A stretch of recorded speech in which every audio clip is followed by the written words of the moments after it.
C'est avec beaucoup d'émotion que je démarre cette série de vidéos sur ce que j'ai pu voir et ressentir par rapport à ma rencontre avec Rabbi Israël Berodesser, que j'ai eu la chance de connaître en 1989 lors de mon premier voyage à Oman.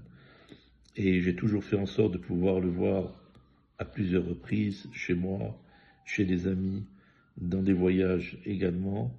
Et je me tenais absolument dans l'obligation de retransmettre cela après des demandes insistantes depuis une trentaine d'années, à peu près la date de sa disparition, en 1995. Donc nous allons commencer cette série de vidéos. Mais ce que je voulais dire d'abord, c'est que selon ce conseil que m'avait donné Yitzhak Besançon, quand on veut savoir où est-ce qu'on va pouvoir se diriger, eh bien, il faut savoir déjà où est-ce qu'on se trouve. Et c'est pour ça que la, la référence était de dire quand vous vous trouvez dans un métro, par exemple, à Paris, et que vous avez une grande pancarte, pour savoir où est-ce que vous pouvez vous rendre, eh bien, il faut que ce soit marqué à l'intérieur de cette pancarte, vous vous trouvez ici. Donc il faut savoir où l'on se trouve. Donc je vais brièvement dire d'où je viens, quelle est mon origine. Voilà, je suis issu d'une famille tunisienne. Nous avons fait, nous étions en Tunisie jusqu'à que j'avais l'âge de environ 7 ans, quand nous sommes montés en France. Nous n'étions pas des personnes particulièrement religieuses, mais nous avions des coutumes que nous faisions régulièrement, c'est-à-dire que on faisait le kidouche du vendredi soir, mais pas réellement davantage.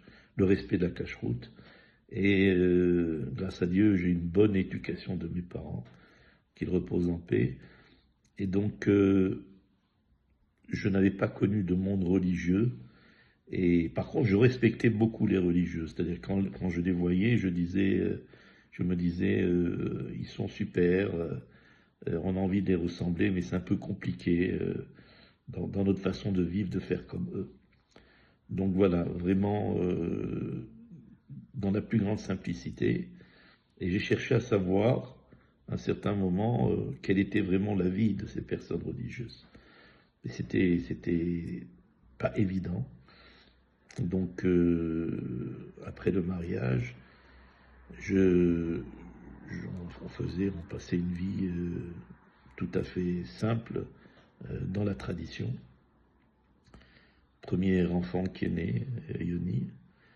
Et donc, la Teshuvah a vraiment commencé à démarrer aux environs de 1988, où je m'étais aperçu que, ne connaissant pratiquement rien, il fallait que je prenne la décision d'apprendre rapidement. Et donc, je suis rentré dans une yeshiva, à la yeshiva de Pavé, à mi-temps, parce que je ne connaissais absolument rien. Donc, j'ai appris beaucoup de choses là-bas. Bon, je planais parce que les gens étaient très avancés par rapport à moi, mais j'avais pris ça sur moi pour pouvoir essayer d'évoluer.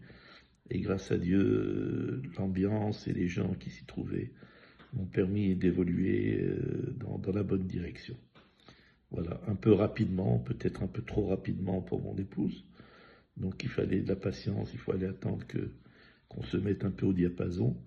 Mais les choses se sont bien faites. Et après, j'ai prié dans la synagogue du boulevard de la Villette, avec un groupe de jeunes dynamiques qui appliquaient la loi selon le Ben Ishraï. Et donc j'ai commencé à fréquenter cette synagogue. Et dans cette synagogue, une personne venant d'Israël avait commencé à nous communiquer la relation qu'il avait avec Rabbi Israël Berodesser, et de nous faire montrer ce qu'il se passait un petit peu dans le monde Breslev. Mais si vous voulez, j'ai connu le monde Breslev par rapport à un livre qui s'appelle Courage et qui a énormément transformé ma vie. J'insiste pour le dire, je ne connaissais pas la personne qui l'avait décrite, mais une fois je me trouvais dans la synagogue de Pavé, et c'était à Rosh Chodesh. Et comme j'avais perdu un petit garçon à Rosh Chodesh, ça je vais l'expliquer par la suite, eh bien, je pleurais, j'étais seul dans la synagogue et j'entendais des voix dans une pièce à côté. Et cette voix, je la connaissais parce que j'avais entendu des vidéos et des enregistrements, donc je reconnaissais cette voix, un petit peu avec un accent méridional. Et je me suis déplacé et j'ai fait la connaissance de Yitzhak Besançon. Et je lui ai dit, je suis content de vous voir parce que je vous ai écouté à plusieurs reprises. Et maintenant, je vous ai en face de moi. Et voilà, j'entends ce que vous dites et c'était extraordinaire. J'ai lu un livre qui s'appelle le livre Courage et j'étais impressionné par la puissance de ce livre.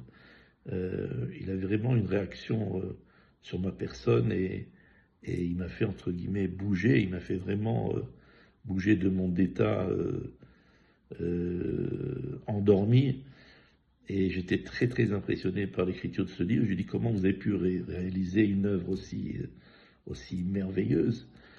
Alors il m'a dit, bien je l'écris à un moment de ma vie où j'ai énormément souffert. Et donc par cela j'ai eu des forces particulières. Et en échangeant, il m'a dit, mais vous aussi vous devriez également diffuser. Je lui ai dit, mais je ne suis pas du tout dans le milieu, ou je ne sais pas. Il m'a dit, non, vous pouvez. Vous pouvez, je l'entends, en vous parlant, vous avez une capacité de pouvoir transmettre. Alors bon, ça s'est resté un petit peu dans ma mémoire, et j'ai évolué dans tout ce qui concerne les enseignements de Rabbi Nachman. Et en 1989, il a été décidé le premier voyage à Ouman.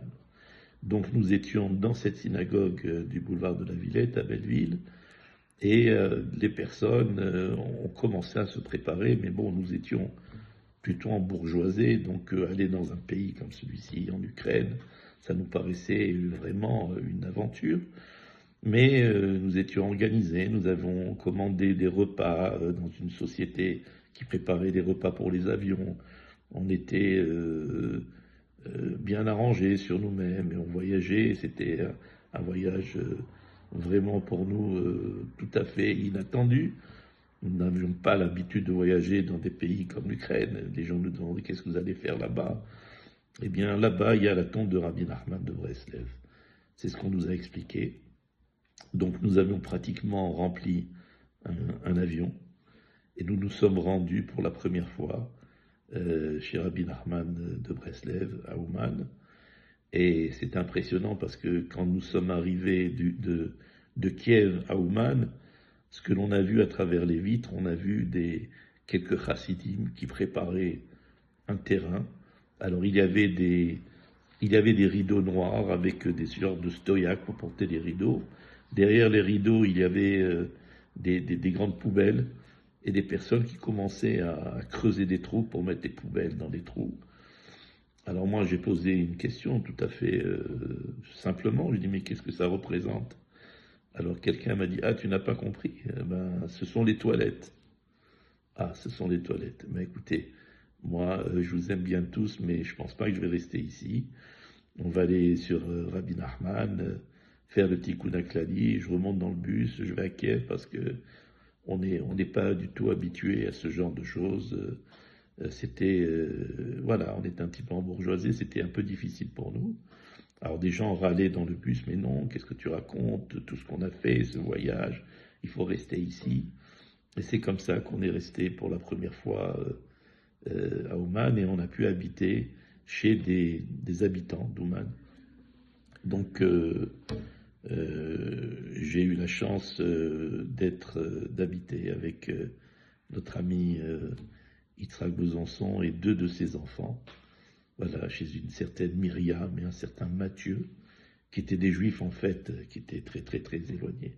de la religion, et ça c'est toute une histoire que l'on pourrait raconter. Et donc c'était notre premier voyage. Et donc pour la première fois, j'ai eu l'occasion de rencontrer Rabbi Israël Ber Odesser sur la tombe de Rabbi Nachman. Et dans une deuxième partie, j'expliquerai cette rencontre avec lui et ce que j'avais préparé auparavant, parce que je m'imaginais que j'allais le rencontrer. Donc ça, ce sera dans la prochaine vidéo.